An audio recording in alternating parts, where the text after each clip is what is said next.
Live from the BDN Studios, it's Bang and Dang. That's awesome. If you don't like that, then You ain't black. We're back. It's the end of the month, and that means it's more serial killing on Outlaws and Gunslingers.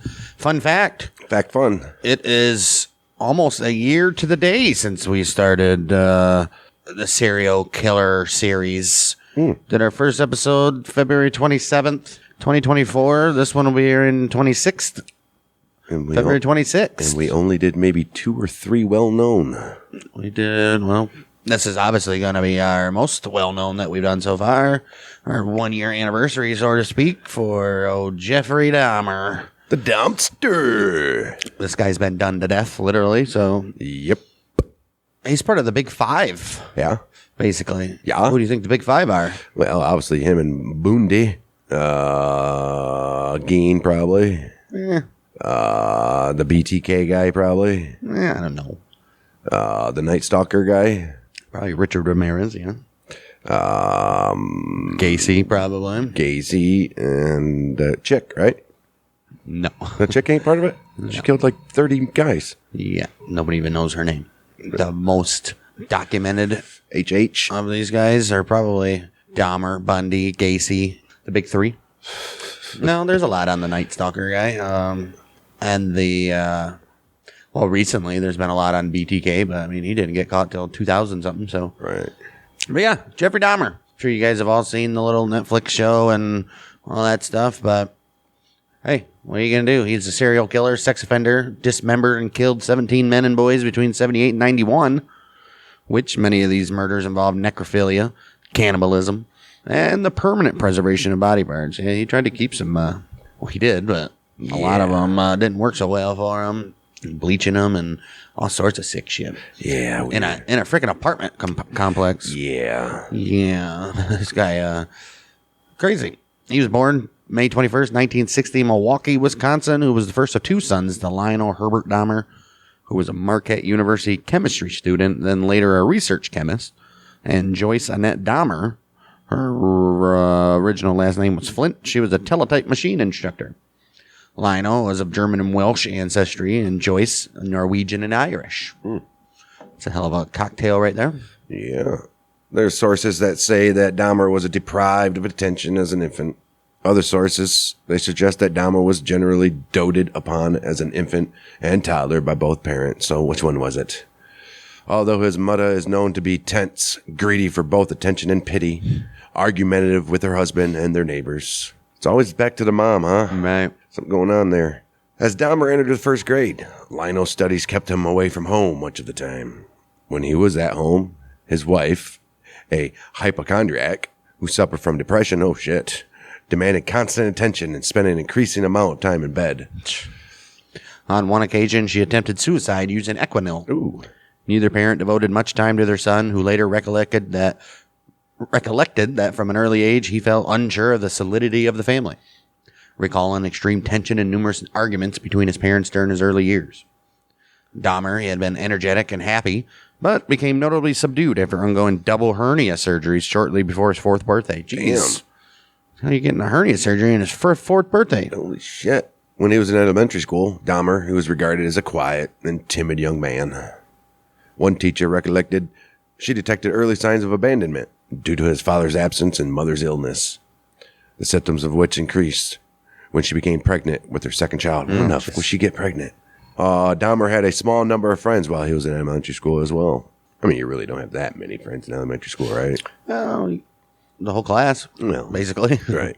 But October 1966, the family moved to Doylestown, Ohio. When Joyce gave birth in December, Dahmer, he was allowed to choose the name of his new baby brother. He chose David. The same year, Lionel earned his degree, started work as an analytical chemist in nearby Akron, Ohio. All right. Well, from an early age, Dahmer manifested an interest in dead animals. Yep. His fascination with dead animals may have begun when, at the age of 4, he saw his father removing animal bones from beneath the family home. Oh, wow.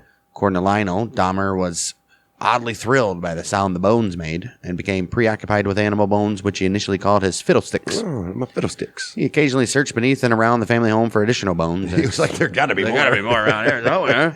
And he explored the bodies of live animals to discover where their bones were located. Wow. Okay, guy. Yeah.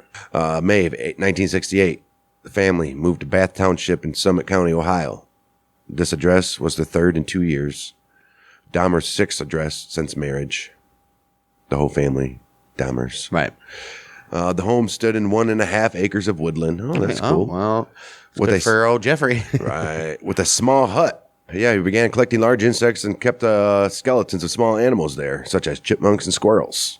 Some of these remains were preserved in jars of formaldehyde, and they're stored within the hut. Well, where'd he get formaldehyde at? But Right. It was probably common back in 1968. Oh, right? yeah, I'm sure it was. Like lead paint. Well, 2 years later, during a chicken dinner, Dahmer asked Lionel what would happen if the chicken bones were placed in bleach. Lionel, pleased by what he believed to be his son's scientific curiosity, he demonstrated how to safely bleach and preserve animal bones. Oh, wow. Dahmer incorporated these preserving techniques into his bone collecting. He also began collecting dead animals, including roadkill, Yeah. which he would dissect and bury beside the hut, with the skulls occasionally placed atop makeshift crosses. Oh, Jeez. crazy. According to one friend, Dahmer explained that he was curious as to how animals fit together. One instance, 1975, Dahmer decapitated the carcass of a dog before nailing the body to a tree and impaling the skull upon a stick in the woodland behind his house. As a prank, he later invited a friend to view the display, claiming he had discovered the remains of just by chance. That very same year, Lionel taught his son how to preserve animal bones. Joyce began increasing her daily consumption of Equinol, laxatives, and sleeping pills, further increasing her emotional distance from her husband and children. This bitch fucked. Laxatives, too. We gotta get her out of divorce that bitch. From his freshman year at Revere High School, Dahmer was seen as an outcast, of course. By age 14, he had begun drinking beer and hard alcohol in daylight hours. Yeah. Frequently concealing his liquor inside his jacket he wore to school.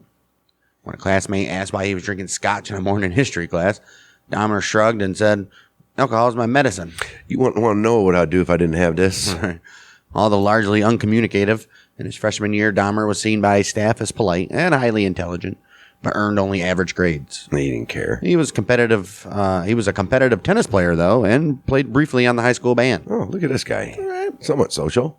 When he finally reached puberty, Dahmer discovered he was gay. He did not even tell his parents. In his early teens, he had a brief relationship with another teenage boy, although they never had intercourse. By Dahmer's admission, he began fantasizing about dominating and controlling a completely submissive male partner in his early to mid-teens. And his masturbatory fantasies gradually evolved to his focusing on chests and torsos. Weird. Yeah.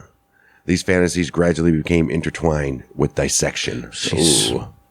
When he was about 16, Dahmer, he conceived a fantasy of rendering unconscious a particular male jogger he found attractive, then making sexual use of his body. Yes. On one occasion, Dahmer concealed himself in the bushes with a baseball bat to lie in wait for this man. He did. However, the jogger did not pass by on that particular day. Dahmer later admitted this was his first attempt to attack and render an individual submissive to him. 16. Yeah. Dahmer, he was known to his high school peers as a class clown who often staged pranks, which became known as doing a Dahmer. Doing a Dahmer. These included bleeding and simulating epileptic seizures or cerebral palsy at school and local stores. This dude. Jeez.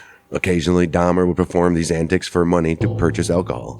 By 1977, his grades declined. His parents hired a private tutor with limited success.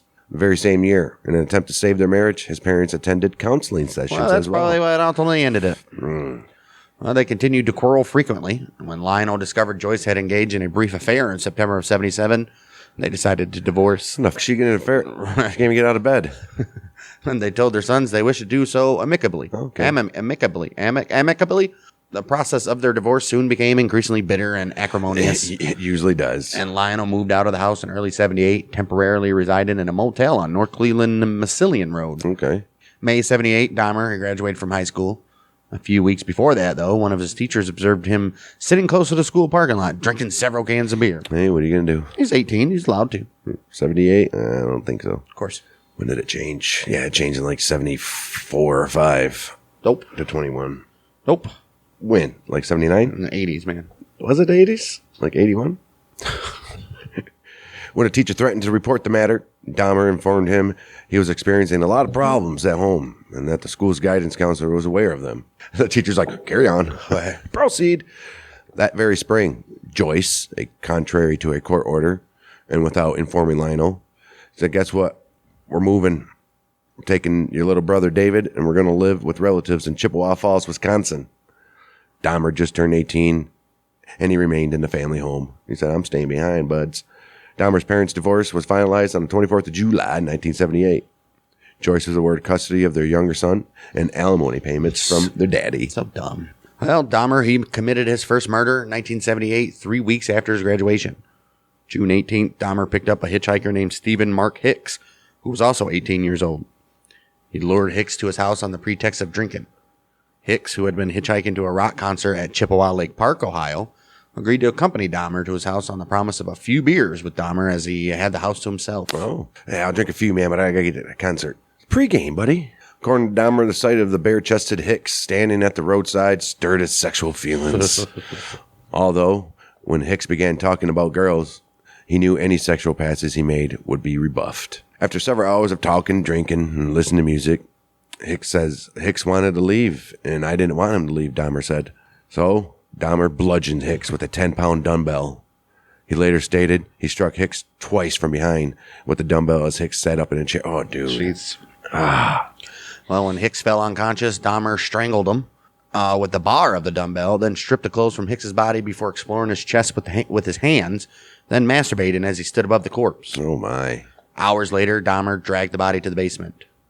The following day, he dissected Hicks's body in his basement. He later buried the remains in a shallow grave in his backyard. Jeez. Several weeks later, he unearthed the remains and pared the flesh from the bones. Oh, my. He dissolved the flesh in acid before flushing the solution down the toilet.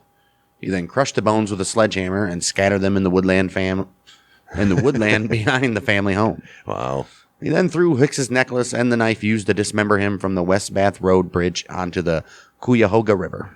Wow. Jeez. This guy. Holy shit. 6 weeks after that first murder, Dahmer's father and his fiancée returned to his home, where they discovered Dahmer living alone. It's like, where the fuck's your mom? Where's David? Gone, Daddy. I've been gone for weeks. What the hell you been doing? Gone. That August, Dahmer enrolled at Ohio State University, hoping to major in business. Dahmer's sole term at OSU was completely unproductive, largely because of his persistent alcohol abuse. He received failing grades in Introduction to Anthropology, Classical Civilizations, and Administrative Science. The only course Dahmer was successful was Riflery. Oh, where he received a B grade. That's it. B minus. His overall GPA was, oh my, 0.45. Not even a 1. Hey, that's pretty good for Ohio State. Yeah. You know, on one occasion, Lionel paid a surprise visit to his son at college, only to find his room strewn with empty liquor bottles. Despite his daddy having paid in advance for the second term, Dahmer said, I'm done. Just 3 months in. Jeez. Well, after that, January 79, on his father's urging, Dahmer enlisted in the United States Army. Ooh. He underwent basic training at Fort McClellan in Anniston, Alabama, before training as a medical specialist at Fort Sam Houston in San Antonio. Okay. He was occasionally reprimanded for intoxication while stationed at Fort Sam Houston. And on one occasion, an instance of insubordination resulted in his entire platoon being punished, earning Dahmer a severe beating from his fellow recruits. Oh, wow. Get the old soap in the sock treatment. Yep, son of a bitch. 13th of July, 1979. Dahmer deployed to Baumholler, West Germany, where he served as a combat medic in the 2nd Battalion, 68th Armored Regiment, 8th Infantry Division. According to published reports, Dahmer's first year of service, he was an average or slightly above soldier. Owing to Dahmer's alcohol abuse, his performance deteriorated in March of 1981. He was deemed unsuitable for military service and was later discharged from the Army. Yeah. Well, he received an honorable discharge, and his superiors did not believe that any problems Dahmer had in the Army would be applicable to civilian life. Okay. March 24th, 81, Dahmer was sent to Fort Jackson, South Carolina for debriefing and provided with a plane ticket to travel anywhere in the country. Dahmer later told police he felt he could not return home to face his father, so he opted to travel to Miami Beach. Okay. Both because he was tired of the cold and in an attempt to live by his own means. Why not go to Miami, right? Right. Shit. In Florida, Dahmer found a job at a deli and rented a room in a nearby motel. He spent most of his salary on alcohol and was soon evicted from the hotel for non-payment. He initially spent his evenings on the beach as he continued to work at the sandwich shop, until phoning his daddy one night asking to return home to Ohio in September. After his return to Ohio, Dahmer initially lived with his father and stepmother and insisted on being delegated numerous chores to occupy his time while he looked for work. He continued to drink heavily, and 2 weeks after his return was arrested for drunken disorderly conduct. Oh, shit. He was fined $60, given a suspended 10-day jail sentence. Dahmer's father tried unsuccessfully to wean his son off alcohol. December of 1981, he and his second wife set in to live with his paternal grandmother, Catherine Dahmer, in West Allis, Wisconsin. As she was the only family member of whom Dahmer displayed any positivity or affection, they hoped that both her influence and the change of location might persuade him to quit drinking, find a job, and live responsibly. It's time to grow up, son. You don't ever send anybody to Wisconsin to quit drinking. Right. Initially, Dahmer's living arrangements with his grandmama were harmonious. He accompanied her to church, willingly undertook chores, actively sought work, and he abided by most of her house rules, although he continued to drink and smoke. Early 1982, he found employment as a phlebotomist at the Milwaukee Blood Plasma Center. Oh. He held this job for a total of 10 months before being laid off. Dahmer remained unemployed for over 2 years, during which he lived upon whatever money his grandmama would give him. Oh, jeez. Well, shortly before losing his job, Dahmer was arrested for indecent exposure. Uh-oh. August 8, 1982, at a Wisconsin State Fair park, he was observed exposing himself on the south side of the Coliseum, in which 25 people were present, including women and children. Oh, no. For this incident, he was convicted and fined $50 plus court costs. Okay. January of 1985, he was hired as a mixer at the Milwaukee Ambrosia Chocolate Factory, where he worked from 11 p.m. to 7 a.m. 6 nights per week, with Saturday evenings off. Wow. Shortly after he started that job, an incident occurred in which Dahmer was propositioned by another man while reading in the West Allis Public Library. Uh-oh. Okay. The stranger threw Dahmer a note, offering to perform fellatio upon him. Damn, and just sitting there like, hey, I'll suck your dick. Although Dahmer did not respond to this proposition, the incident stirred the fantasies of control and dominance he had developed as a teenager. And he began to familiarize himself with Milwaukee's gay bars. Damn, we got to blame that dude in the hotel. The library, man. Son of a bitch. He frequented gay bars in Milwaukee, gay bathhouses, gay bookstores. Otherwise known just regularly as bookstores. He also stole a male mannequin from his store, Oh, no.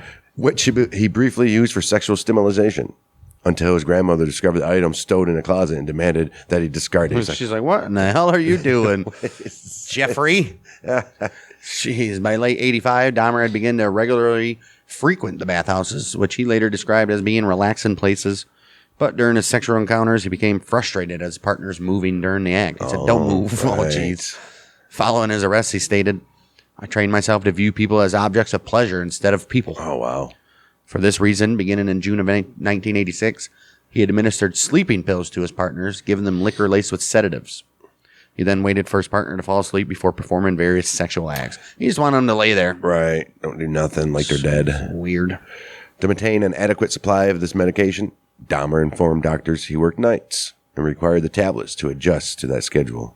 After approximately 12 such instances, the bathhouses administration revoked Dahmer's membership. Well, geez, so he was putting these dudes to sleep in the bathhouses and just going to town on them, huh? He then began to use hotel rooms to continue this practice. Shortly after his bathhouse memberships were revoked, Dahmer read a report in a newspaper regarding an upcoming funeral of an 18-year-old male. He conceived the idea of stealing the freshly interred corpse and taking it home. Wow, Oh, holy shit, dude. Well, according to him, he attempted to dig up the coffin from the ground, but found the soil too hard and abandoned the plan. September 8, 1986, Dahmer was arrested upon charge of lewd and lascivious behavior for masturbating in the presence of two 12-year-old boys as he stood close to the Kinnick River.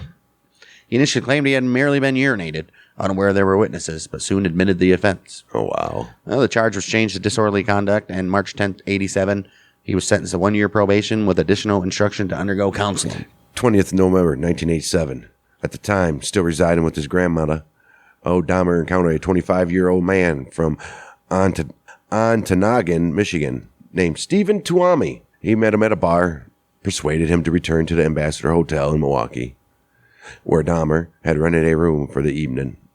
According to Dahmer, he had no intention of killing this guy, but he did intend on simply drugging him and lying beside him as he explored his body. The following morning, Dahmer awoke to find Tuami lying beneath him on the bed, his chest crushed in and black and blue with bruises. Jeez. Blood was seeping from the corner of his mouth, and Dahmer's fists at one forearm were extensively bruised. Dahmer later said he had no memory of having killed Tuomi, and that he could not believe this had happened. Oh, wow. Dahmer then purchased a large suitcase in which he transported Tuomi's body to his grandmother's residence. Oh, jeez. 1 week later, he severed the head, arms, and legs, then filleted the bones from the body before cutting the flesh into small pieces enough to handle. Dahmer, he then placed flesh inside plastic garbage bags. He wrapped the bones inside a sheet and pounded them into splinters with a sledgehammer. The dismemberment process took Dahmer approximately 2 hours. Oh, that's not too bad. He then disposed of all of the body parts, excluding the head, in the trash. Oh, no. For 2 weeks following Tuomi's killing, Dahmer retained Tuomi's head wrapped in a blanket. After 2 weeks, Dahmer boiled the head in a mixture of Soylax, which is an alkali-based industrial detergent. He also had bleach with him. He did that in an effort to retain the skull, which he then used as a stimulus for masturbation. Oh my. Eventually, the skull became too brittle by this bleaching process, so Dahmer pulverized and disposed of it. According to Dahmer, Tuomi's murder was a pivotal incident after which he did not try to control his compulsions any longer. Right. He began to actively seek victims, most of whom he encountered in or around gay bars, and would typically lure them to his grandmother's home. He would drug his victim with triazolam or temazepam before or shortly after engaging in sexual activity with him. Oh, wow. Once his victim was unconscious, he then strangled him to death. Jeez, son of a... 2 months after killing Tuomi, Dahmer encountered a 14-year-old Native American prostitute, James Doxtator. Dahmer lured him to his grandmommy's house with an offer of $50 to pose for nude pictures. They engaged in sexual activity before Dahmer drugged him, strangled him on the floor of the cellar. He left the body in the cellar for a week before dismembering it, in much the same manner as he had with Tuomi. His grandma don't go down there or anything? Apparently not. He placed all of his remains, excluding the skull, in the trash once again. The skull was boiled and cleansed in bleach before Dahmer found that it, too, had been rendered brittle by the process. He then pulverized the skull 2 weeks later and dumped it in the trash. Jeez. March 24th, 1988, Dahmer met a 22-year-old bisexual man named Richard Guerrero outside a gay bar called The Phoenix. He then lured Guerrero to his grandmother's residence, offering him $50 to spend the night with him. He then drugged Guerrero with sleeping pills, strangled him with a leather strap, and performed oral sex on the corpse. Oh. Dahmer dismembered Guerrero's body within 24 hours, again disposing of the remains in the trash, and retaining the skull before pulverizing it several months later. Wow. He's like, I gotta find a new way to preserve these skulls. Right, son of a... 23rd of April. Dahmer lured Ronald Flowers Jr. to his house. However, after giving Flowers a drugged coffee, both he and Flowers heard Dahmer's grandmother call, "Is that you, Jeff?" Although Dahmer replied in a manner that led his grandmother to believe he was alone, she observed that he was not alone. Because of this, Dahmer was unable to kill Flowers. And after Flowers became unconscious, Dahmer took him to the county general hospital. He said, fuck. Shit. September 88, Dahmer's grandmother asked him to move out, largely because of his drinking, his habit of bringing young men to her house late at night, and the foul smells emanating from the basement and the garage. Dahmer, he found a one-bedroom apartment at 808 North 24th Street, moved into there on September 25th. Wow. 2 days later, he was then arrested for drugging and sexually fondling a 13-year-old boy. 2 days. Whom he had lured to his home on the pretext of posing nude for photographs. Oh, my gosh. 13-year-old. I mean, now, come on. This is the third time where children are involved. Right. His daddy hired attorney Gerald Boyle to defend his son. Boyle's request, Dahmer underwent a series of psychological evaluations prior to his court hearings. The evaluations found that Dahmer harbored deep feelings of alienation. A second evaluation, 2 months later, revealed that he is an impulsive individual, suspicious of others, and dismayed by his lack of accomplishments in life. His probation officer also referenced a 1987 diagnosis of Dahmer, suffering from a schizoid personality disorder. It's a schizo. They all did that, and they presented it to the court. So they're trying to say that he's not... It's mental. Yep, not fit. On January 30th, 1989, Dahmer pleaded guilty to the charges of second-degree sexual assault and of enticing a child for immoral purposes. Ooh. Sentencing was suspended until May. March 20th, Dahmer commenced a 10-day Easter absence from work, during which he moved back into his grandmother's home. Oh, wow.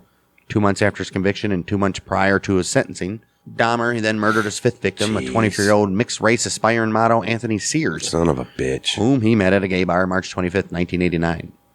According to Dahmer, on this particular occasion, he was not looking to commit a crime, However, shortly before closing time that evening, Sears just started talking to me. Right.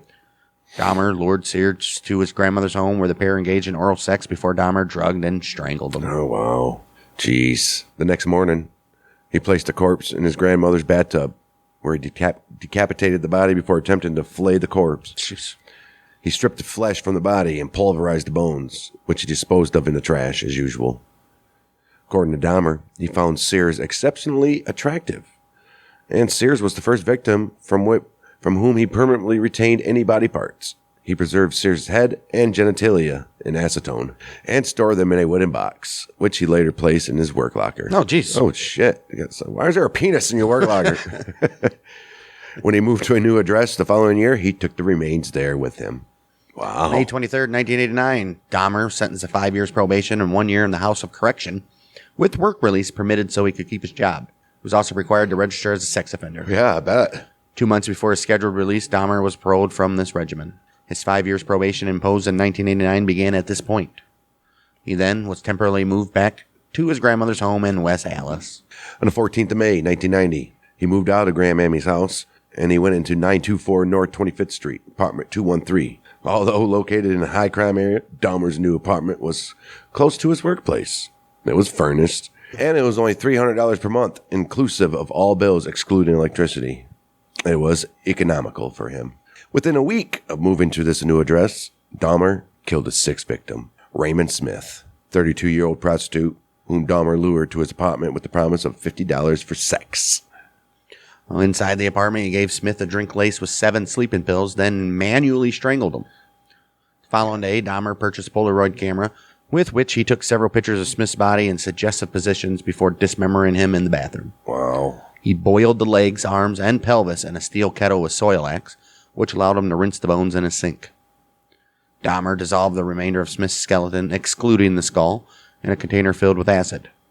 He later spray-painted Smith's skull, which he placed alongside the skull of Sears, upon a black towel inside a filing cabinet. Son of a... About a week later, on about the 27th of May, Dahmer lured another young man to his apartment. On this very occasion, he accidentally consumed a drink laden with sedatives intended for his guests. Oh, shit. When he awoke the following day, he discovered the man had stolen several items of clothing, $300, and a watch. That's what you get, motherfucker. Right. Dahmer never reported this incident to the police. Although on the 29th of May, he divulged to his probation officer that he had been robbed. Oh, poor guy. So I can't believe that shit. People, man. Well, June of 1990, Dahmer then lured a 27-year-old acquaintance, Edward Smith, to his apartment where he drugged and strangled him. On this occasion, rather than immediately acidifying his skeleton or repeating previous processes of bleaching, which had rendered previous victim skulls brittle, Dahmer, he placed Smith's skeleton in his freezer for several months in the hope it would not retain moisture. Wow. Freezing the skeleton did not remove moisture, and the skeleton of this victim was acidified several months later. Ooh. Dahmer accidentally destroyed the skull when he placed it into the oven to dry, a process that caused the skull to explode. Dahmer then later informed police that he felt rotten about Smith's murder, as he had been unable to retain any parts of his body. All right, son of a... It was my way of remembering their appearance, their physical beauty. I also wanted to keep, if I couldn't keep them there with me whole, at least I could keep their skeletons, he said. Dahmer said this when he was recollecting his motivations for both photographing his victims and retaining sections of their skeletal structure. He said that in February of 1993. Less than 3 months after the murder of Smith, Dahmer encountered a 22-year-old Chicago native named Ernest Miller outside a bookstore on the corner of North 27th Street. Miller agreed to accompany Dahmer to his apartment for $50 and further agreed to allow him to listen to his heart and stomach. Oh, my. When Dahmer attempted to perform an oral sex upon Miller, he was informed, "That'll cost you extra." Whereupon Dahmer gave Miller a drink laced with 2 sleeping pills. He goes, okay. On this occasion, Dahmer had only 2 sleeping pills to give his victim. Therefore, he killed Miller by slashing his carotid artery with the same knife used to dissect his victim's bodies. Well, that's the most violent one. Yeah. Miller bled to death within minutes. Dahmer then posed the nude body for various suggestive Polaroid photographs before placing it in his bathtub for dismemberment. Dahmer repeatedly kissed and talked to the severed head while he dismembered the remainder of the body. Oh, my. Dahmer then wrapped Miller's heart, liver, biceps, and portions of his flesh from the legs in plastic bags and placed them in the freezer for later consumption. Oh, wow. He boiled the remaining flesh and organs into a jelly-like substance using Soilax, which enabled him to rinse the the flesh off the bones, as we said before, which he intended to retain. To preserve the skeleton, he placed the bones in a light bleach solution for 24 hours before allowing them to dry upon a cloth for a week. The severed head was initially placed in a refrigerator before being stripped of flesh, and then painted, and then coated with enamel. There you go, bud.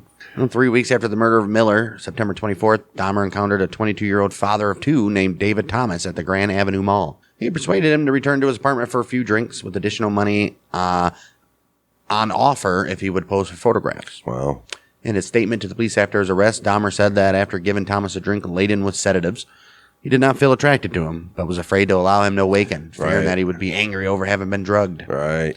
Therefore, he had no choice but to strangle him and dismember the body, intentionally retaining no body parts whatsoever for this guy. Reluctantly. He's like, He photographed the dismemberment process and retained these photographs, which later aided in Thomas's identification. Ooh, what are you doing, bud? All right, following the murder of Thomas, Dahmer did not kill anyone for almost 5 months. Look at this guy. Although on a minimum of 5 occasions between October 1990 and February of 91, he unsuccessfully attempted to lure men to his apartment. Okay.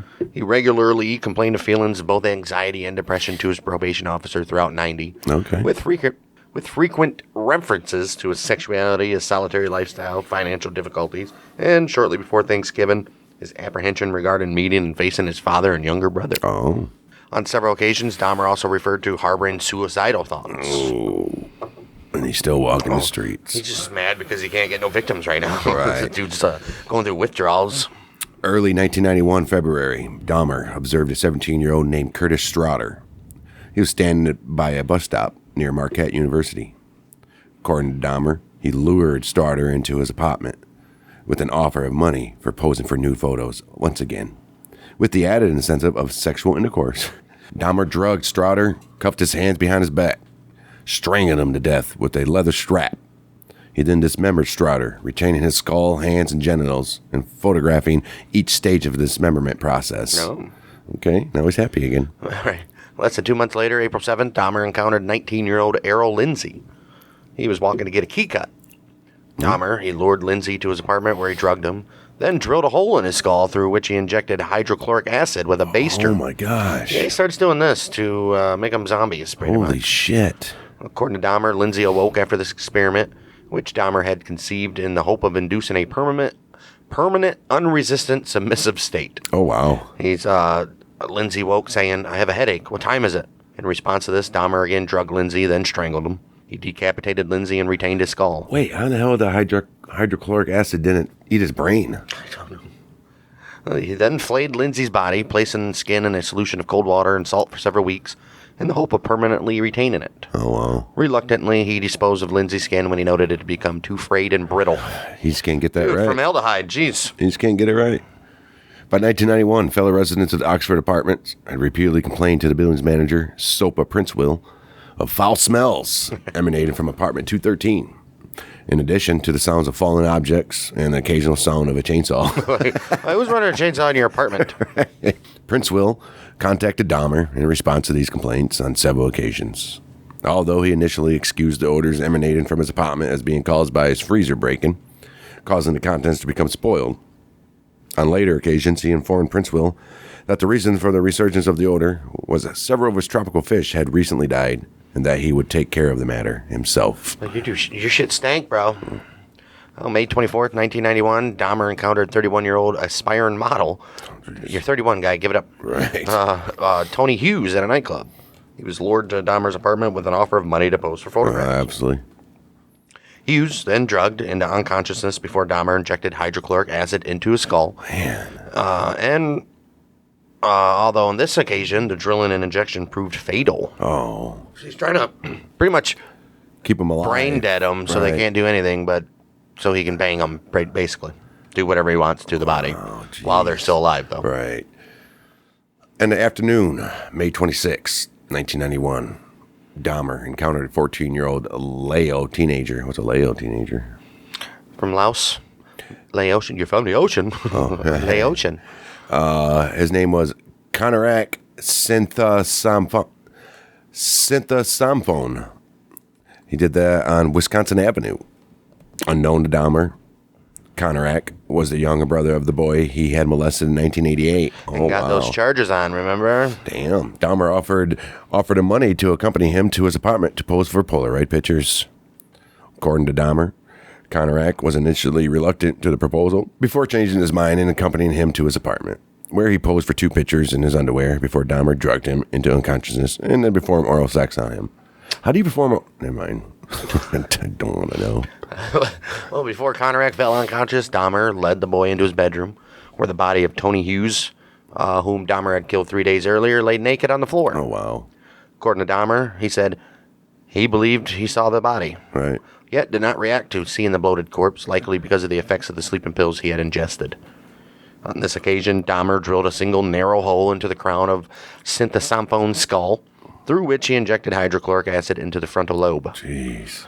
Dahmer then drank several beers while lying alongside Conorak before briefly falling asleep. Oh, shit. Then leaving his apartment to drink at a bar and purchase more alcohol. Oh, shit. Oh, this dude's getting bold. Look at this guy. In early morning hours of 27th of May, Dahmer returned toward his apartment to discover that Conorak sitting naked on the corner of 25th and State, talking in Lao with 3 distressed young women standing near him. Wow, this guy got acid in his brain and he's still alive. How's that possible? Dahmer approached the women and told them that Conorak, whom he referred to by the alias John Mong, he's like, "This is my buddy," and he attempted to lead him to his apartment by the arm. The 3 women dissuaded Dahmer, explaining they called 911 because this dude's clearly out of his mind. Upon the arrival of 2 Milwaukee police officers, John Belzerzak and Joseph Gabrish, Dahmer's demeanor relaxed. He told the officers that Conorak was his 19-year-old boyfriend. He had drunk too much following a quarrel, and that he frequently behaved in this manner when intoxicated. What about the hole in his head? Well, Dahmer added his lover had consumed Jack Daniels whiskey that evening. The 3 women were exasperated, and when one of the trio attempted to indicate to one of the officers, both of whom had observed no injuries beyond a scrape to Conorak's knee and believed him to be intoxicated, they told him that he had blood upon his testicles and was bleeding from his rectum, and that he had seemingly struggled against Dahmer's attempt to walk him to his apartment prior to their arrival. The officer harshly informed her to butt out and shut the hell up and to not interfere. Right. Well, these 2 cops probably got fired. Wow. Shortly after the arrival of Milwaukee officers, 3 members of the Milwaukee Fire Department, they arrived on the scene.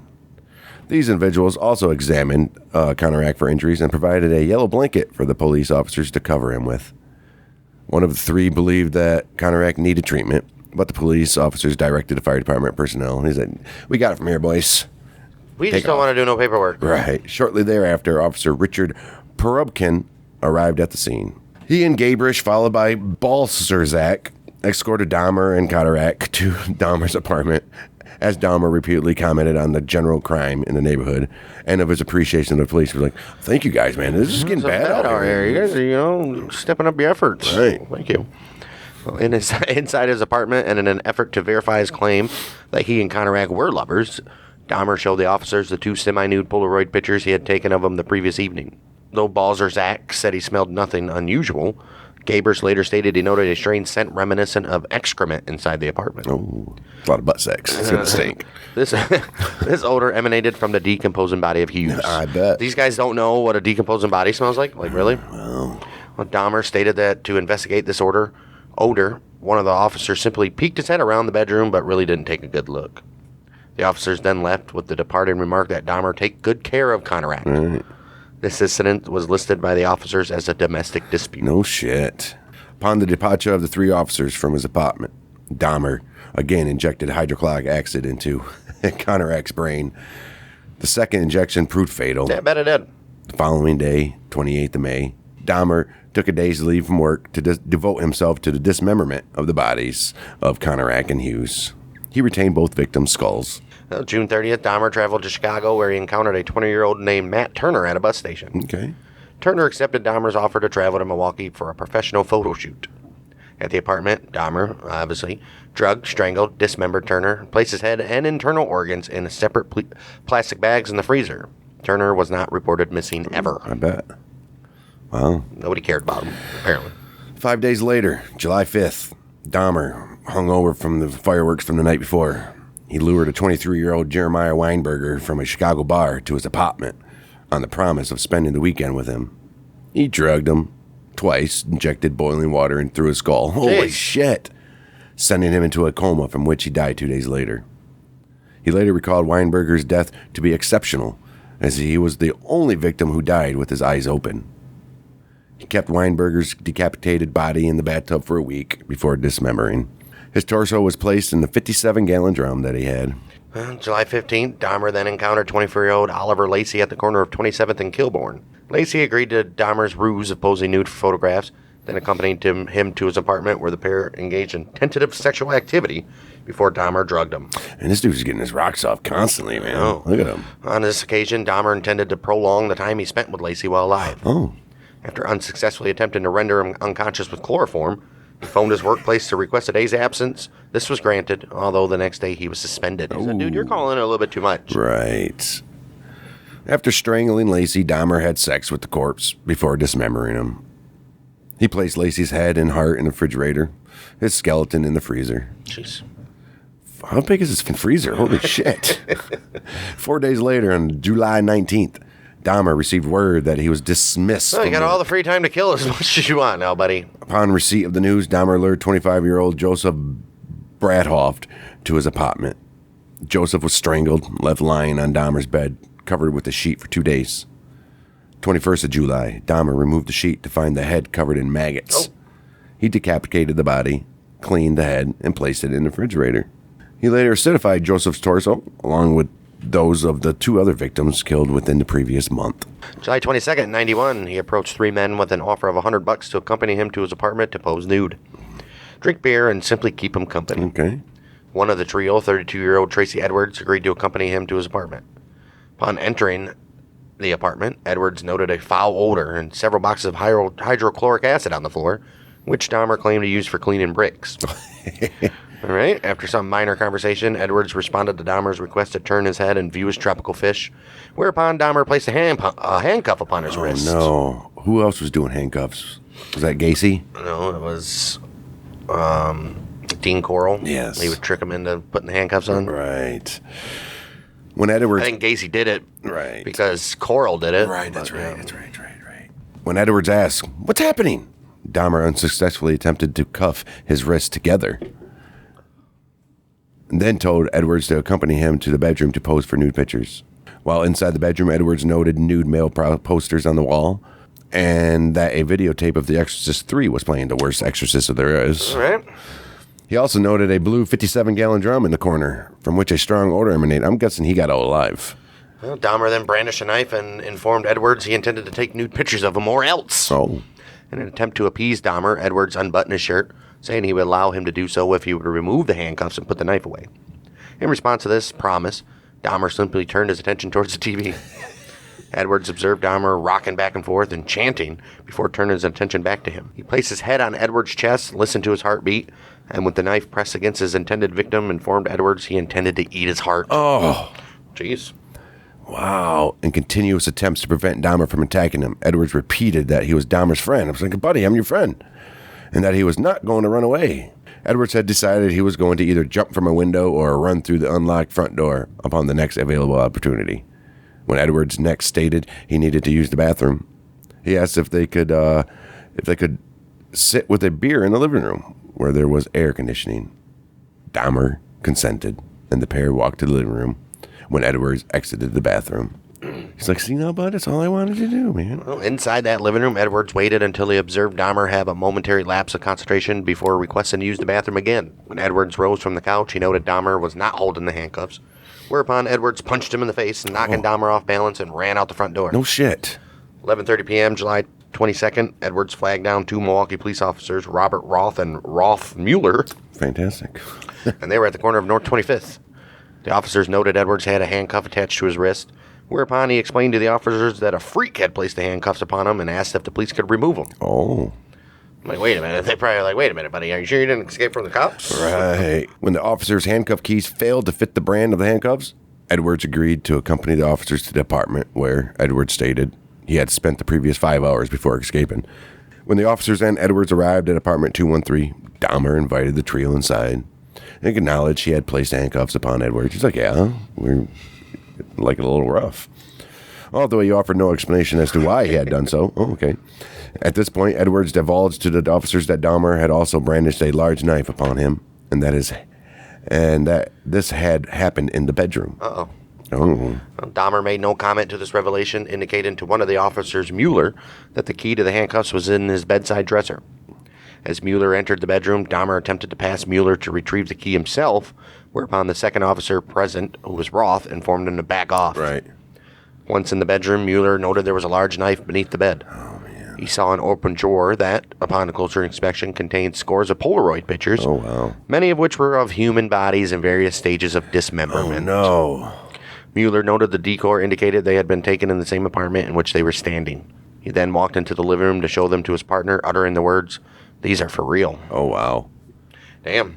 Just imagine that, stumbling out of that shit. Wow. When Dahmer seen this, he fought with the officers in an effort to resist arrest. The officers quickly overpowered him, cuffed his hands behind his back, called a second squad for backup. At this point, Mueller opened the refrigerator to reveal the freshly severed head of a black male on the bottom shelf. As Dahmer lay pinned on the floor beneath Roth, he turned his head towards the officers and muttered the words, "For what I did, I should be dead." You will be. A more detailed search of the apartment conducted by the Milwaukee Police Criminal Investigation Bureau, they revealed a total of 4 severed heads in Dahmer's kitchen. Damn. Total of 7 skulls, some painted, some bleached, were found in Dahmer's bedroom and inside a closet. Investigators discovered collected blood drippings upon a tray at the bottom of Dahmer's refrigerator, plus 2 human hearts and a portion of an arm muscle, each wrapped inside plastic bags upon the shelves. In the freezer, investigators discovered an entire torso, plus a bag of human organs, and flesh stuck to the ice at the bottom. Oh, Holy jeez. shit. Elsewhere in the apartment, investigators discovered 2 entire skeletons, a pair of severed hands, 2 severed and preserved penises, a mummified scalp, and in the 57-gallon drum, they found 3 further dismembered torsos dissolving in the acid. A total of 74 Polaroid pictures detailing the dismemberment of Dahmer's victims were found. In reference to the recovery of the body parts and artifacts at 924 North 25th Street, the chief medical examiner later stated, "It was more like dismantling someone's museum than an actual crime scene." That's basically what it was. Wow. Well, beginning in the early hours of July 23rd, 1991, Dahmer was questioned by Detective Patrick Kennedy as to the murders he had committed and the evidence found at his apartment. Over the following 2 weeks, Kennedy and later Detective Dennis Murphy conducted numerous interviews with Dahmer. That, when combined, they totaled over 60 hours.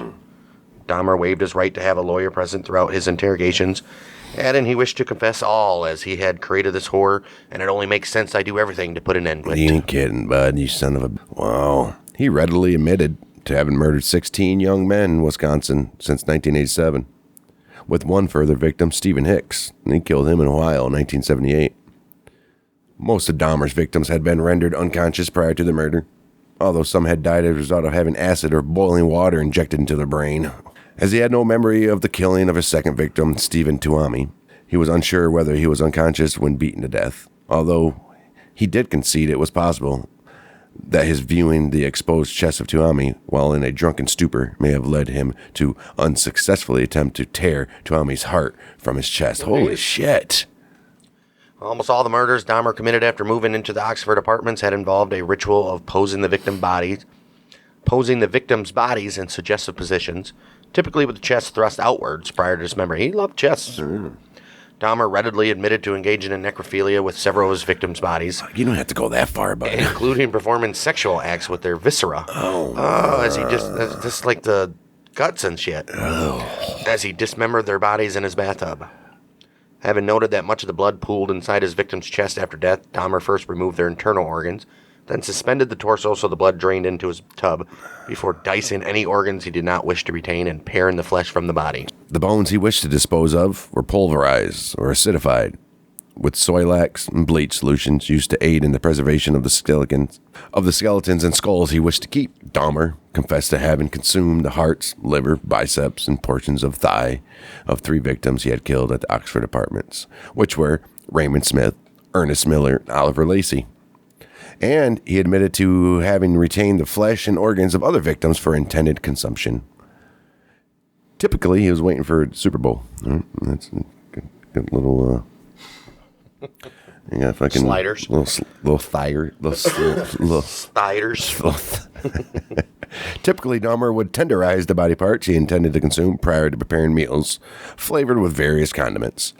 A lot of ketchup.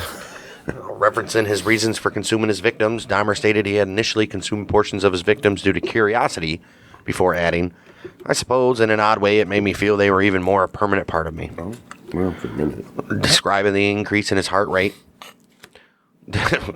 Describing the increase in his rate of killing in the 2 months prior to his arrest, Dahmer stated he had been completely swept along with his compulsion to kill, and added it was an incessant and never-ending desire to be with somebody at whatever cost. Someone good-looking, really nice-looking. It just filled my thoughts all day long. I mean, come on, you could have had somebody and not killed them, you dumb. When asked to why he had preserved a total of 7 skulls and the entire skeletons of 2, Dahmer stated he had been in the process of constructing a private altar of victims' skulls, which he had intended to display on the black table located in his living room, and upon which he had photographed the bodies of many of his victims. Damn, there's a little altar there. You're going to pray to him and shit. This display of skulls was to be adorned at each side with the complete skeletons of Miller and Lacey. The 4 severed heads found in his kitchen were to have all flesh removed and used in this altar, as was the skull of at least one future victim. Wow. Incense sticks were to be placed at each end of the black table, above which Dahmer intended to place a large blue lamp with extending blue globe lights. I mean, I don't think you can have an altar without incense, right? I guess. The entire construction was to be placed before a window covered with a black, opaque shower curtain, in front of which Dahmer intended to sit in a black leather chair and just play with himself. Oh, wow. When asked on November 18, 1991, in an interview to whom the altar was dedicated to, Dahmer replied, myself. It was a place where I could feel at home, inside of his home. He further described his intended altar as a place for mediation. Nope. As a place for meditation, from where he believed he could draw a sense of power. And he added, if this arrest had happened 6 months later, that's what they would have found. Damn. July 25th, 1991, he was charged with 4 counts of first-degree murder. By August 22nd, he had been charged with a further 11 murders committed in Wisconsin. September 14th, investigators in Ohio, having uncovered hundreds of bone fragments in woodland behind the address in which Dahmer had confessed to killing his first victim, formally identified 2 molars and a vertebrae with x-ray records of Hicks. Wow. 3 days later, Dahmer, he was charged in Ohio with Hicks's murder. If he would have just stayed in that house in Ohio, dude, he probably would have got away with it all. Why? And that wooded land, and he pulverized the bones and pretty much used it as fertilizer. Dahmer was not charged with attempted murder of Edwards, nor with the murder of Teomi. He was not charged with Teomi's murder because the district attorney only brought charges where murder could be proven, obviously. And Dahmer had no memory of actually committing this particular murder, for which no physical evidence of the crime even existed. At a scheduled preliminary hearing on the 13th of January, 1992, Dahmer pled guilty, but insane, to 15 counts of murder. His trial began January 30th, 1992, and he was tried in Milwaukee for 15 counts before Judge Lawrence Graham.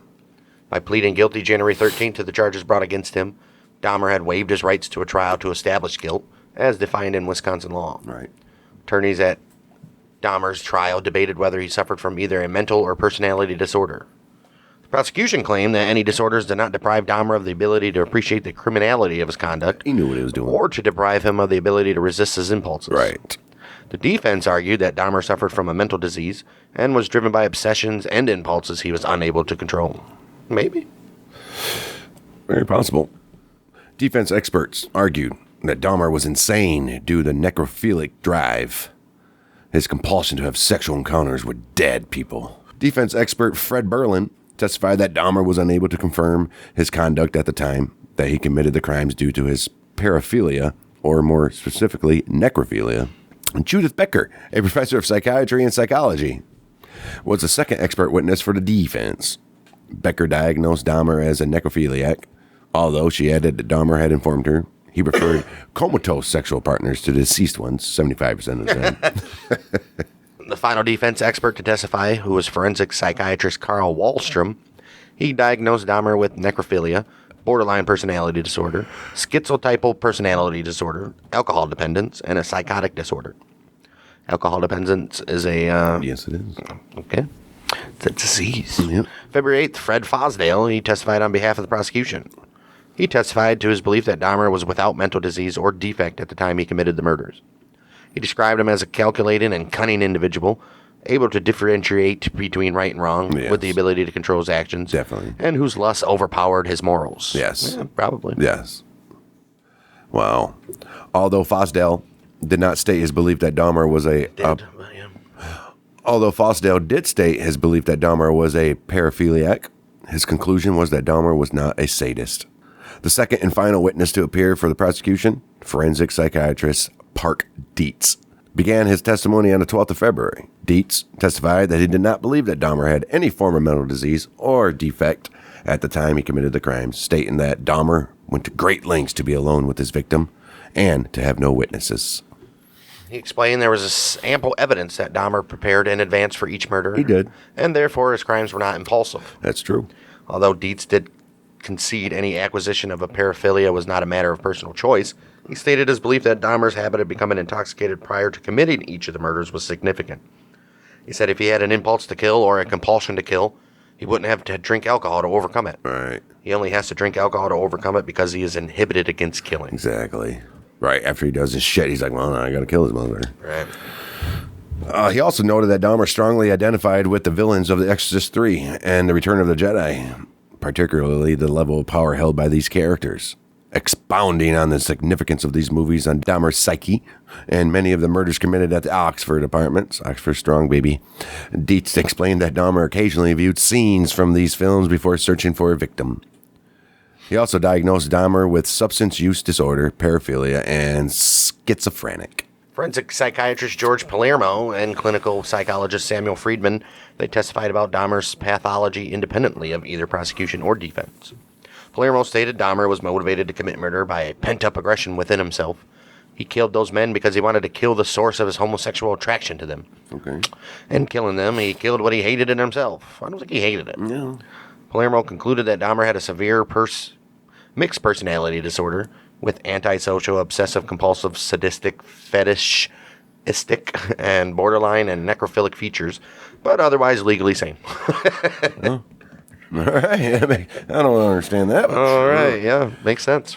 Friedman testified that it was longing for companionship. Friedman testified that it was a longing for companionship that caused Dahmer to kill. And he also testified that Dahmer was not I want to be with somebody, but I'm going to kill him. He described Dahmer as amiable, pleasant to be with, courteous, and with a sense of humor, conventionally handsome, and charming in a manner. He was, and still is, a bright young man. He diagnosed Dahmer with personality disorder not otherwise specified, featuring borderline obsessive-compulsive and sadistic traits. Well, the trial lasted 2 weeks. February 14th, both attorneys delivered their closing arguments to the jury. Oh, on Valentine's Day. Each attorney was allowed to speak for 2 hours. Defense attorney Gerald Boyle, he argued first, repeatedly referring to the testimony of the mental health professionals, almost all of whom had agreed Dahmer he was sick in the head. All right. Boyle argued that Dahmer's compulsive killings had been a result of a sickness he discovered, not chose. Okay. Boyle then portrayed Dahmer as a desperately lonely and profoundly sick individual, so out of control he could not conform his conduct anymore. All right. Following the defense counsel's 75-minute closing argument, Michael McCann delivered his closing argument for prosecution, describing Dahmer as a sane man, in full control of his actions, who simply strove to avoid detection. He described Dahmer as a calculated individual who killed to control his victims and retain their bodies, merely to afford himself a prolonged period of sexual pleasure. He then argued that by pleading guilty but insane to the charges, Dahmer was seeking to escape responsibility for his crimes. On February 15th, the court reconvened to hear the verdict. Dahmer was ruled to be sane and not suffering from a mental disorder at the time of each of the 15 murders for which he was tried, although in each count, 2 of the 12 jurors signified their dissent. Oh. Formal sentencing was postponed until February 17th. On this date, Dahmer's attorney announced his client wished to address the court. Dahmer then approached the lectern and read from a statement prepared by himself and his defense as he faced the judge. What do you got to say there, Jeffy? Well, in that very statement, Dahmer emphasized that he had never desired freedom following his arrest, and that he frankly wished for his own death. He further stressed that none of his murders had been motivated by hatred, that he also understood that nothing he either said or did could undo the terrible harm he had caused to the families of his victims, and also the city of Milwaukee, and that he and his doctors believed his criminal behavior had been motivated by mental disorders. Dahmer added that this medical knowledge had given him some peace, and that although he understood that society would never forgive him, he hoped God would. Well, he closed the statement with, "I know my time in prison will be terrible." Oh, you got that right. Ooh. "But I deserve whatever I get because of what I have done." Oh, you will. "Thank you, Your Honor, and I'm prepared for your sentence, which I know will be the maximum. I ask for no consideration." Ooh, okay. He then returned to his seat to await formal sentencing. He was then sentenced to life imprisonment plus 10 years upon the first 2 counts. The remaining 13 counts carried a mandatory life sentence plus 70 years. The death penalty was not an option for Judge Graham to consider at the penalty phase, as it had been abolished in Wisconsin in 1853. Oh, shit. Bring it back, baby. Yeah. Upon hearing of Dahmer's sentencing, his daddy Lionel and stepmother Sherry requested to be allowed a 10-minute private meeting with their son before he was transferred to Columbia Correctional Institute in Portage, Illinois. I would assume Wisconsin. Why would he go to an Illinois prison? We don't know. This request was granted, and the trio exchanged hugs and well wishes before Dahmer was escorted away. I wish you well, son. 3 months after his conviction in Milwaukee, Dahmer was extradited to Ohio to be tried for the murder of his first victim, Stephen Hicks. In a court hearing lasting just 45 minutes, he then again pled guilty to the charges and was sentenced to a 16th term of life on 1st of May, 1992. Well, upon that sentencing, he was transferred to the Columbia Correctional Institution. Again. For the first year of his incarceration, Dahmer was placed in solitary confinement due to concerns for his physical safety. Yeah. Should he come in contact with fellow inmates? You ain't kidding. He received ample correspondence from individuals across the world. Several individuals donated money, which he spent on items such as cassette recorders. Fucking people are sick, stationery, cigarettes, and magazines. Those people that sent him money should go from jail, too, or something. Yeah, I know, right? Upon Dahmer's request, after 1 year in solitary confinement, he was transferred to a less secure unit. Oh, he knew it was going to happen. Where he was assigned a 2-hour daily work detail cleaning the toilet block. This work detail later expanded to include cleaning the prison gymnasium as well. Okay, right. Shortly after completing his lengthy confessions in 1991, Dahmer had requested to Detective Murphy that he be given a copy of the Bible. This request was granted, and Dahmer gradually devoted himself to Christianity and became a born-again Christian. On his father's urging, he also read creationist books from the Institute for Creation Research. In May of 1994, Dahmer, baptized by Roy Ratcliffe. He was a minister in the Church of Christ and a graduate of the Oklahoma Christian University, whom he had met on April 20th. This service was conducted in the prison whirlpool. I didn't know the prison had a whirlpool. Right. Following Dahmer's baptism, Ratcliffe visited him every week. Oh. The two regularly discussed the prospect of death. Ratcliffe later divulged that in the months prior to his murder, Dahmer had questioned whether he was sinning against God by continuing to live. Oh. Referring to his crimes in a 1994 interview with Stone Phillips on Dateline NBC, Dahmer said, "If a person doesn't think that there is a God to be accountable to, then what's the point of trying to modify your behavior to keep it within acceptable ranges?" Oh. That's how I thought anyways. I don't care what you think, motherfucker. 3rd of July, 1994, fellow inmate Osvaldo Dorothy attempted to slash Dahmer's throat with a razor embedded into a toothbrush as Dahmer sat in the prison chapel after the weekly church service was concluded. Right in the chapel, bud? Come on. Dahmer received superficial wounds and was not seriously hurt in this incident. According to Dahmer's family, he had long been ready to die. He also accepted any punishment which he might endure in prison. In addition to his father and stepmother maintaining regular contact, Dahmer's mother, Joyce, also maintained regular contact. Well, prior to his arrest, the two had not seen each other since Christmas of 1983. Holy shit. Joyce related that in her weekly phone calls, whenever she expressed concerns for her son's physical well-being, Dahmer responded with comments to the effect of, "It doesn't matter, Mom. I don't care if something happens to me." Well, on the morning of November 28, 1994, Dahmer left his cell to conduct his assigned work detail. Accompanying him were 2 fellow inmates, Jesse Anderson and Christopher Scarver. The trio were left unsupervised in the showers of the prison gym for approximately 20 minutes. Oh, no. About 8:10 a.m., Dahmer discovered on the floor of the bathrooms of the gym suffering from extreme head wounds. Shit. He had been severely bludgeoned about the head and face with a 20-inch metal bar. Damn. His head had also been repeatedly struck against the wall in the assault. Although Dahmer was still alive and was rushed to a nearby hospital, he was pronounced dead 1 hour later. Wow. Anderson, he had also been beaten with the same instrument. He died from his wounds 2 days later. Son of a hell of a way. Scarver, who was serving life sentence for murder committed in 1990, informed authorities that he had first attacked Dahmer with the metal bar as Dahmer was cleaning a staff locker room. And then he went on to attack Anderson as Anderson cleaned an inmate locker room. According to Scarver, Dahmer did not yell or make any noises as he was attacked.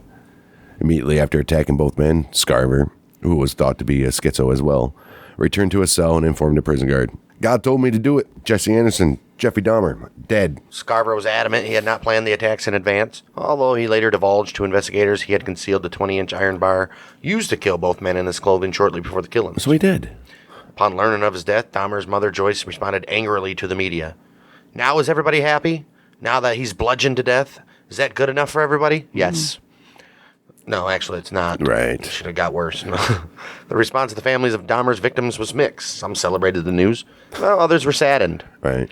Catherine Lacey, the mother of Oliver, she remarked, "The hurt is worse now, because he's not suffering like we are." Exactly. District Attorney prosecuted Dahmer, cautioned against turning Scarver into a folk hero, saying that Dahmer's death is still murder. Yeah. 15th of May, 1995, Scarver sentenced to 2 additional life terms for murders of Dahmer and Anderson. Dahmer had stated in his will, he had a will, but what'd he have? My skulls go to my daddy, torsos to my mama. That 56-gallon drum, donate it. To the city of Milwaukee. Dahmer had stated in his will that he wished for no services to be conducted and that he wished to be cremated. September 1995, his body was cremated, ashes divided between his parents. Owing to a disagreement between his parents as to whether Dahmer's brain should be retained for medical research, this organ was initially retained, but later cremated in December 1995. All right, well, let's take a look at some of the aftermath after these murders came to light. In August 1991, as these murders came to light, a candlelight vigil to celebrate and heal the Milwaukee community was attended by more than 400 people. Damn. Present at the vigil were community leaders, gay rights activists, and family members of several of Dahmer's victims. Okay. Organizers stated the purpose of the vigil was to enable Milwaukeeans to share their feelings of pain and anger over what had happened. Son of a... Dahmer's murders, they were committed at a time of heightened racial tension in Milwaukee. Yeah, but didn't know most of his, like the last 12 guys were all black that he killed. A professor of the community studies at the University of Wisconsin-Milwaukee, Walter Farrell, he later stated that race relations in the city had been in a state of disrepair for nearly about a decade at the time of Dahmer's arrest. In an August 1991 interview given to the Christian Science Monitor, Farrell stated that the news of the murders, as well as the conduct of Milwaukee's police officers John Belzerzak and Joseph Gabrish with regards to victim Conorak, exacerbated and highlighted racial tensions within the city, right? They didn't care. Well, Milwaukee's gay scene was generally underground and transient in nature at the time of Dahmer's murders, with many sexually active gay men using aliases. Okay. Many in the city's gay community were nervous of the intentions of others after the extent of Dahmer's murders became known. Right. Although the fear and distrust generated by Dahmer's crimes was short-lived. Of course it was. They were just too busy butt-plugging each other. Right. As the 1990s progressed, the uses of aliases became less common among members of Milwaukee's gay community. Well, good for you guys. Use your real names. Oxford Apartments, 924 North 25th Street. Dahmer killed 12 of his victims. Demolished in November 1992. Damn. The site is now a vacant lot. Alternate plans to convert the site into either a memorial garden, a playground, or to reconstruct new housing have failed to materialize. Dahmer's estate was awarded to the families of 11 of his victims who had sued for damages. What does he have? Right. 1996, Thomas Jacobson, a lawyer representing 8 of the families, announced a planned auction of Dahmer's estate. What estate? Well, although victims' relatives stated the motivation was not greed, the announcement sparked controversy. A civic group, Milwaukee Civic Pride, was quickly established in an effort to raise the funds to purchase and destroy many of Dahmer's possessions. Okay. The group pledged $407,225, including a $100,000 gift by Milwaukee real estate developer Joseph Zilber for purchase of Dahmer's estate. 5 of the 8 families represented by Jacobson agreed to the terms, and Dahmer's possessions were subsequently destroyed and buried in an undisclosed Illinois landfill. Okay. So his stuff was worth $407,000, apparently? What the hell did he have? Holy shit. He lived in a shitty apartment. That was already furnished. What the? Like, he bought nothing. Crazy. 1994, Lionel published a book, I gotta get rich, bud. A Father's Story. He donated a portion of the proceeds from his book to the victims of the families. Good for him. Most of the families showed support for Lionel and Sherry, although 3 families subsequently sued Lionel. 2 for using their names in the book without obtaining prior consent, and a 3rd family, that of Stephen Hicks, following a wrongful death suit against Lionel, Sherry, and former wife Joyce, citing parental negligence as a cause for the claim. Get the fuck out of He's here. just trying to get some money at this point. Well, Lionel Dahmer lived with his second wife, Sherry, until her death in January of 2023. Oh, shit. He died of natural causes December 5th, 2023. Both refused to change their surname and professed their love of Dahmer in spite of his crimes. Joyce Flint, she died of cancer November 27, 2000. Oh, shit. Prior to her death, she had attempted suicide on at least one occasion. Damn. Dahmer's younger brother, David, changed his surname, damn right he did, and lives in anonymity. Oh, good for you, bud. He's a David Dahmer. Oh, David Dahmer. He done gone. He said, I ain't got no part of this. It's crazy. He changed his name to David Not the Dahmer. Not the Dahmer. All right, well, that was sicko Jeffy Dahmer. Every time you go across this guy's case, it gets more sickening as you go along. It's just, no matter how many times you hear it, watch it, anything. Like, this dude's up. I mean, what are you going to do? I mean, he is a serial killer. That's true. Yeah, that's it. No Jeffrey Dahmer. Jeffrey Dahmer. Wrap up 1 year of doing serial killers with one of the most famous guys ever out there. So, yep, next week we'll be back with some more Mafia. Subscribe, give us a share with your friends, and we'll be back next week with some Mafia. Mother Michiganders with. Bang, dang.